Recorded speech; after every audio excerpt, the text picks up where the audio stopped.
Welcome to Pushpad academy. Hello students, आज हम पढ़ेंगे इसमें conservation of plants and animals के बारे में। Conservation of plants and animals के बारे में हमें क्यों पढ़ना है, ये क्यों ज़रूरी है। हमारे नेचर में बहुत सारे प्लांट्स और एनिमल्स प्रेजेंट हैं हमारे अर्थ में, और ये हमारे लिए नहीं, पूरे इकोसिस्टम के लिए बहुत इम्पॉर्टेंट है। अगर इसमें से कोई भी एक चीज़ अगर नहीं होगी तो उससे ये इकोसिस्टम नहीं चल पाएगा। अब ये जो प्लांट और एनिमल्स है, इनका जो मेजर थ्रेट है, या बोलिए मेजर बड़ा दुश्मन जो है, वो क्या है? डिफॉरेस्टेशन।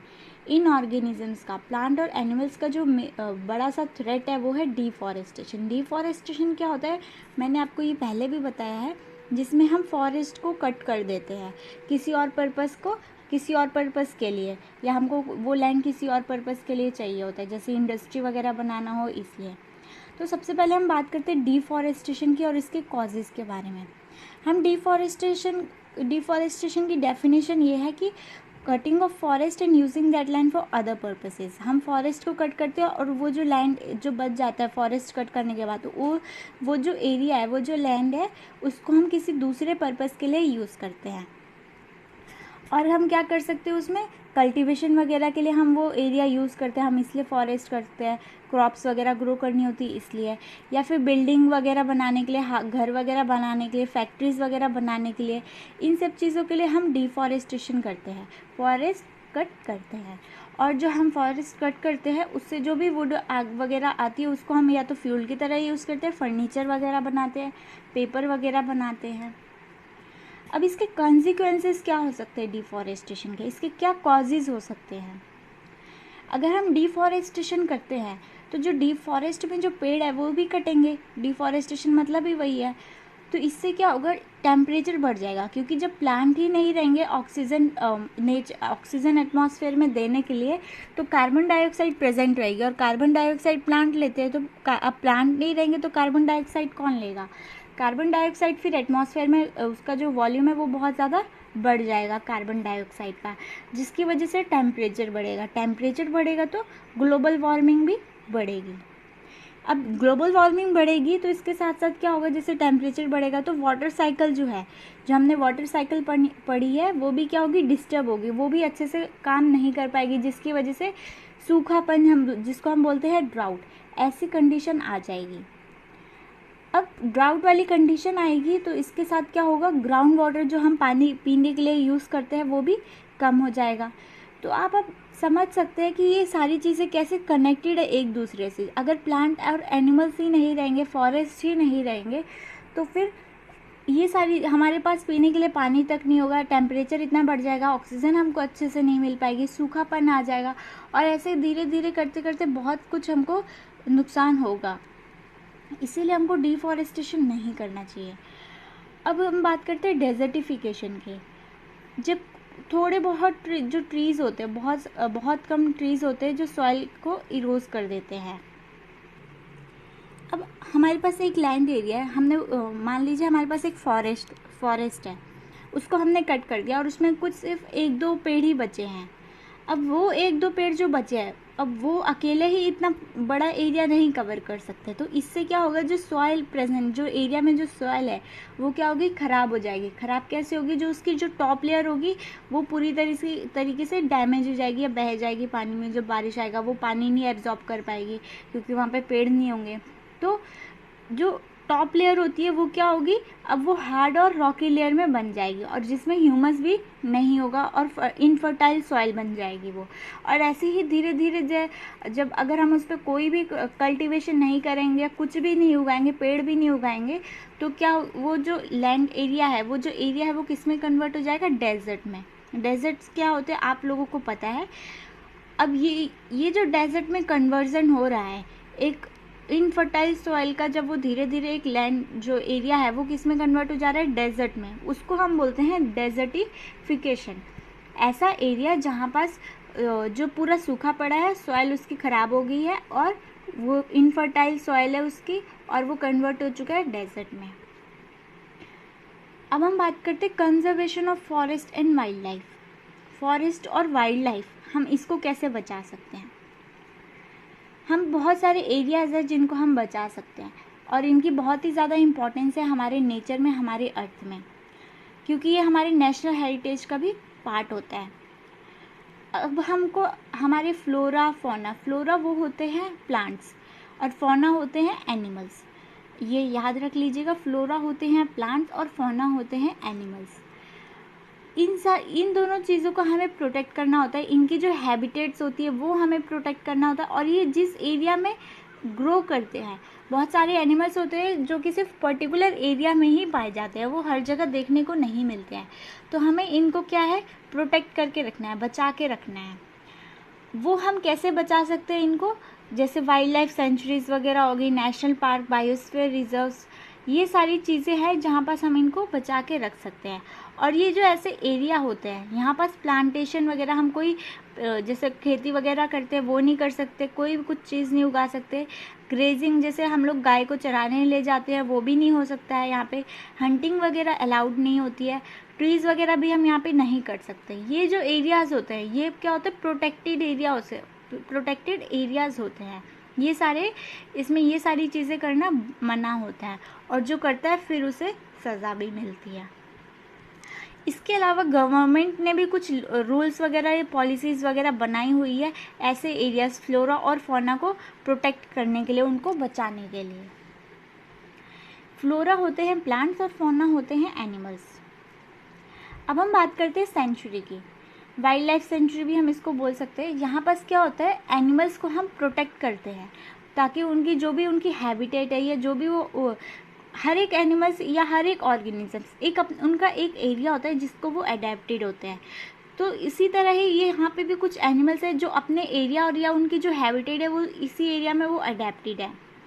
तो इसको बचाने के लिए हम क्या करते हैं, प्रोटेक्ट करते हैं, बचाते हैं। और इसी को हम बोलते हैं वाइल्ड लाइफ सेंचुरीज, जिसमें हम एनिमल्स को प्रोटेक्ट करते हैं, उनकी जो हैबिटेट है उनको बचाते हैं, उनको कोई डिस्टर्ब ना हो इस चीज़ से बचाते हैं। फिर हम बात करते हैं नेशनल पार्क की। नेशनल पार्क क्या है, area reserve for wildlife where they can freely use the natural resources. National park एक ऐसा एरिया है जो वाइल्ड लाइफ क्या होता है आप लोगों को पता ही होगा। जो वाइल्ड लाइफ के लिए जो एरिया रिजर्व हो रखा है, ये जहाँ पास वो लोग कुछ भी नेचुरली सारे रिसोर्सेज का यूज़ कर सकते हैं, इस्तेमाल कर सकते हैं। आजकल जैसे हम फॉरेस्ट कट करते जा रहे हैं तो उससे क्या हो रहा है, जो एनिमल्स फॉरेस्ट में रहते हैं वो वहाँ से कहीं और मूव करेंगे तो उनको हो सकता है वहाँ पे वो रिसोर्सेज ना मिले जो उनको वहाँ पे पहले मिलती थी जहाँ पे वो रहते थे। तो इसीलिए हम ये नेशनल पार्क वगैरह एरिया बना रखे हैं जहाँ पास ये जो वाइल्ड लाइफ ऑर्गेनिजम्स है ये क्या कर सकते हैं, जो भी नेचुरल रिसोर्सेज है अपनी इनकी जो भी हैबिटेट है वो इनको कंटिन्यू कर सकते हैं और अपनी स्पीशीज़ को ग्रो कर सकते हैं। इसके बाद हम बात करते हैं बायोस्फीयर की। ये बहुत बड़ा एरिया होता है और ये एक कह सकते हैं बहुत बड़ा एरिया को प्रोटेक्ट करता है। यह बहुत बड़े लैंड एरिया को प्रोटेक्ट करता है, उसको बचाता है बायोडाइवर्सिटी से। बायोडाइवर्सिटी के लिए बायोडाइवर्सिटी क्या होती है, जिसमें वाइल्ड लाइफ, प्लांट, एनिमल ये सारी चीज़ें प्रेजेंट होती है। और या फिर कुछ ट्राइबल्स पीपल जो पुराने टाइम के लोग होते थे वो भी वहीं पास ही रहते थे। तो इस एरिया को प्रोटेक्ट करना, बचाना बहुत ही ज़रूरी है। हमारी बायोडाइवर्सिटी को बचाना बहुत ही ज़रूरी है, जो कि हम कैसे बचाते हैं, बायोस्फीयर रिजर्व्स बनाकर। यहाँ पास हमने बहुत सारे लोगों को देखा है जो ट्राइबल्स पीपल होते हैं वो पहले यहाँ पे रहते थे, उनके कुछ यहाँ पे क्लूज़ भी प्रेजेंट है और कुछ ऐसा माना जाता है कि अभी भी कुछ ट्राइबल पीपल वहाँ पास रहते हैं। अब हम बात करते हैं बायोडाइवर्सिटी की। बायोडाइवर्सिटी क्या है, जहाँ पास बहुत सारे लिविंग ऑर्गेनिज्म, अलग अलग टाइप के लिविंग ऑर्गेनिजम्स प्रेजेंट है उस पर्टिकुलर एरिया में। अब हम बायोस्फीयर रिजर्व्स की थोड़ी डिटेल में बात करते हैं। अभी तो हमने ये जान लिया ये एक ऐसा एरिया होता है जो बायोडाइवर्सिटी को बचाने के लिए बना हुआ होता है। बायोडाइवर्सिटी के जहाँ पे बहुत सारे ऑर्गेनिजम्स प्रेजेंट होते हैं। इसके साथ साथ ये क्या करता है, ये उस जिस एरिया को ये बचाता है बायोस्फीयर रिजर्व्स, वो वहाँ पास उसका जो कल्चर होता है उस एरिया का उसको भी मेंटेन करके रखता है। उन ऑर्गेनिजम्स की जो हैबिटेट होती है उसको भी मेंटेन करके रखता है, क्योंकि उनको वहाँ पे सारी नेचुरल चीज़ें जो है वो मिल रही हैं। तो इससे क्या होगा, वो जो बायोडाइवर्सिटी होगी वो बायोस्फीयर रिजर्व जो है वो बायोडाइवर्सिटी मेंटेन करके रखेगा। अब बायोस्फीयर रिजर्व जो है इसके अंदर और भी बहुत सारे प्रोटेक्टेड एरियाज प्रेजेंट होते हैं। जैसे कि मैं आपको एक एग्जांपल देती हूँ, पंचमढ़ी बायोस्फीयर रिजर्व जो है, इसमें एक नेशनल पार्क प्रेजेंट है सतपुड़ा नेम का, उसके साथ साथ 2 वाइल्ड लाइफ सेंचुरीज प्रेजेंट है, बोरी और पंचमढ़ी नाम के। तो अब आपको समझ में आया, बायोस्फीयर के रिजर्व के अंदर और भी रिजर्व्स प्रेजेंट है, जैसे कि नेशनल पार्क और वाइल्ड लाइफ सेंचुरीज जो अभी हमने जानी थी। स्पीशीज़ क्या है? ये ग्रुप ऑफ पॉपुलेशन होता है जो इसमें ये लोग आपस में इंटरब्रीड कर सकते हैं। इंटरब्रीड मतलब ये लोग आपस में रिप्रोड्यूस कर सकते हैं और अपनी जनरेशन को आगे प्रोड्यूस कर सकते हैं। ये जो स्पीशीज़ होती है ये सिर्फ सेम एक स्पीशीज़ जो है वो सिर्फ अपने ही ग्रुप के मेंबर्स के साथ ये रिप्रोड्यूस कर सकते हैं, दूसरे ग्रुप मेंबर के साथ ये नहीं कर सकती हैं। और एंडेमिक स्पीशीज़ क्या होता है? ये species of living organism that found only in specific area. ये एक ऐसी स्पीशीज़ होती है, ऐसे लिविंग ऑर्गेनिजम्स की स्पीशीज़ होती है जो सिर्फ एक पर्टिकुलर, एक स्पेशल या स्पेसिफिक एरिया में ही देखा जाता है इनको। जैसे कि साल और वाइल्ड मैंगो, ये जो पेड़ है, दो मैंने आपको जो 2 एग्जांपल दिए, ये एंडेमिक फ्लोरा है, इसको हम एंडेमिक स्पीशीज़ भी बोलेंगे। ये जो है ये सिर्फ कहाँ पे पाई जाती है? पंचमढ़ी बायोस्फीयर रिजर्व में पाई जाते हैं और ये कहीं भी नहीं पाई जाते हैं। अब हम बात करते हैं नेशनल पार्क की। ये बहुत बड़े लार्ज रिजर्व्स होते हैं जो क्या है, हमारे इकोसिस्टम को बचा के रखते हैं। जो सतपुड़ा नेशनल पार्क है, ये हमारा फर्स्ट रिजर्व फॉरेस्ट है इंडिया का। सतपुड़ा नेशनल पार्क है इंडिया का फर्स्ट रिजर्व फॉरेस्ट है।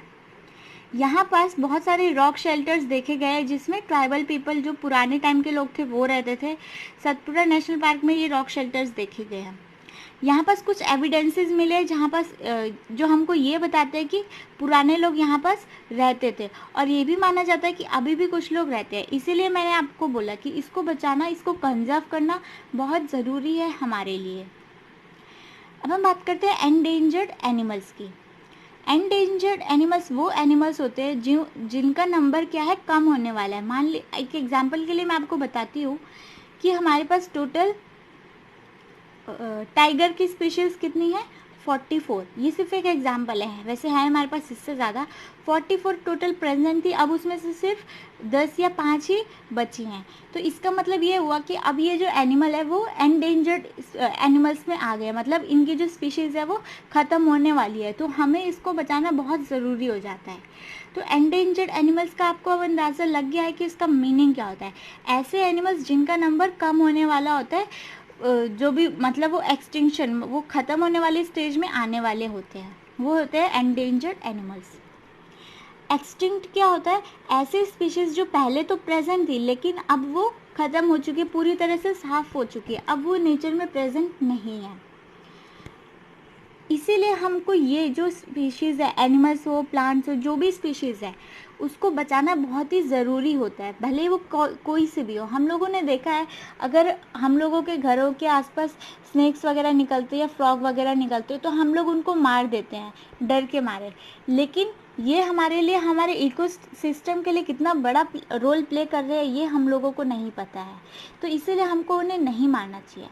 अब ये इकोसिस्टम क्या है? इकोसिस्टम ये होता है जहाँ पे बहुत सारे लिविंग और नॉन लिविंग ऑर्गेनिजम्स दोनों प्रेजेंट होते हैं, इंक्लूडिंग एयर, सॉइल, ये सब भी, और जो लिविंग ऑर्गेनिजम्स है, प्लांट, एनिमल्स, ये सब भी, ये सारे मिला के एक इकोसिस्टम फॉर्म करते हैं जिनको हमें बचाना होता है। और ये बचाते कौन है? सारे ऑर्गेनिजम्स का इनमें रोल होता है, प्लांट्स का भी, एनिमल्स का भी। जो छोटे से छोटे एनिमल्स और बड़े से बड़े एनिमल्स, या छोटे से छोटे प्लांट से लेके बड़े से बड़े प्लांट का इसमें बड़ा रोल होता है।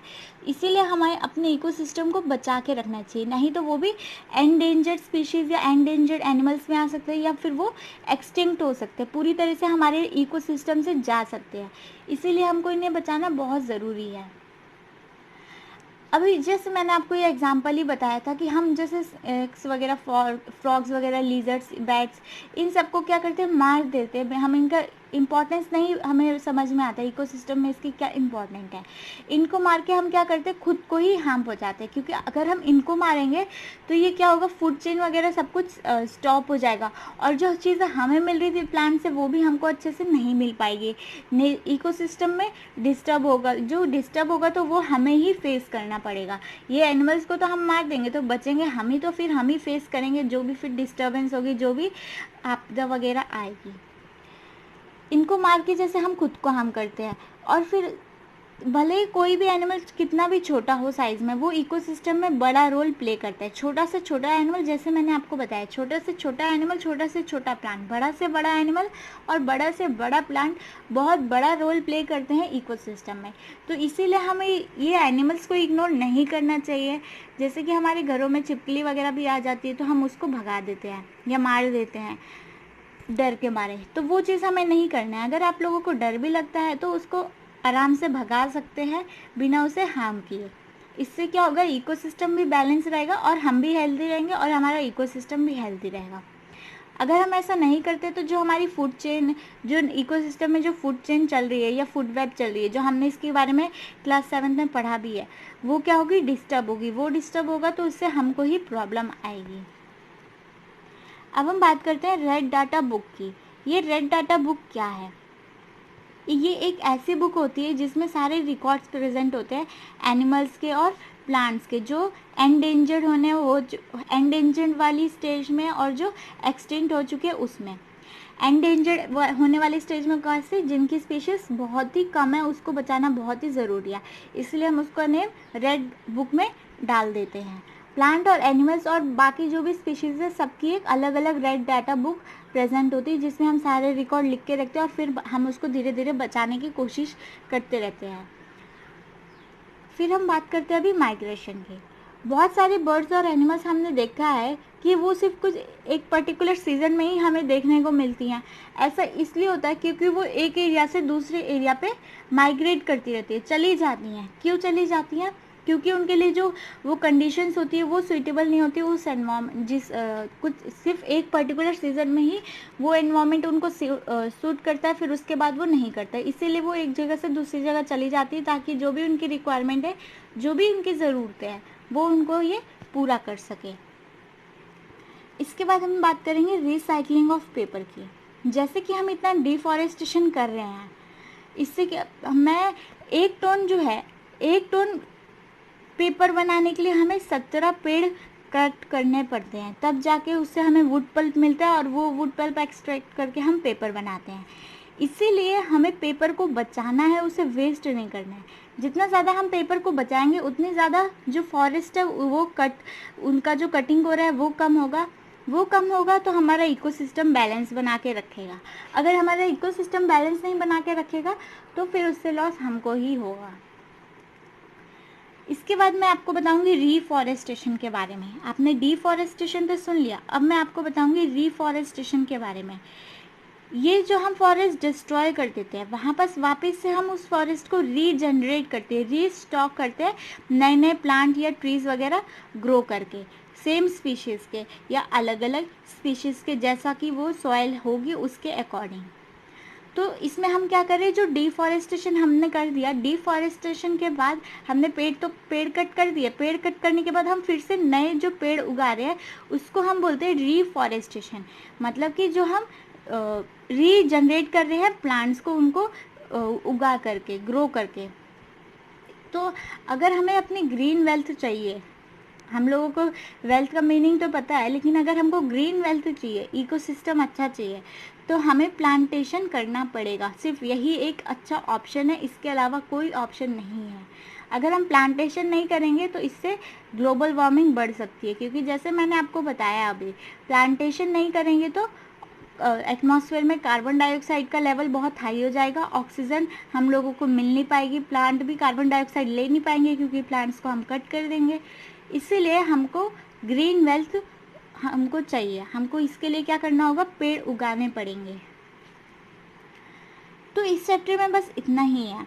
आप लोगों को समझ में आ गया होगा कि आप लोगों को कैसे जो लिविंग ऑर्गेनिजम्स है, प्लांट्स, एनिमल्स, कैसे भी हो, छोटे से छोटा एनिमल्स भी हो तो उसको भी आप लोगों को मारना नहीं है, क्योंकि वो बहुत बड़ा रोल प्ले करते हैं हमारे इकोसिस्टम के लिए। और हमेशा हमको पेड़ उगाने हैं, कट नहीं करने। अगर हम कट करते हैं तो हमको डबल पेड़ उगाने चाहिए उसके, ताकि हमारा इकोसिस्टम अच्छे से मैनेज रह सके। अगर ऐसा नहीं होगा तो हमको ही उससे हार्म होगा, हमको ही उससे नुकसान होगा।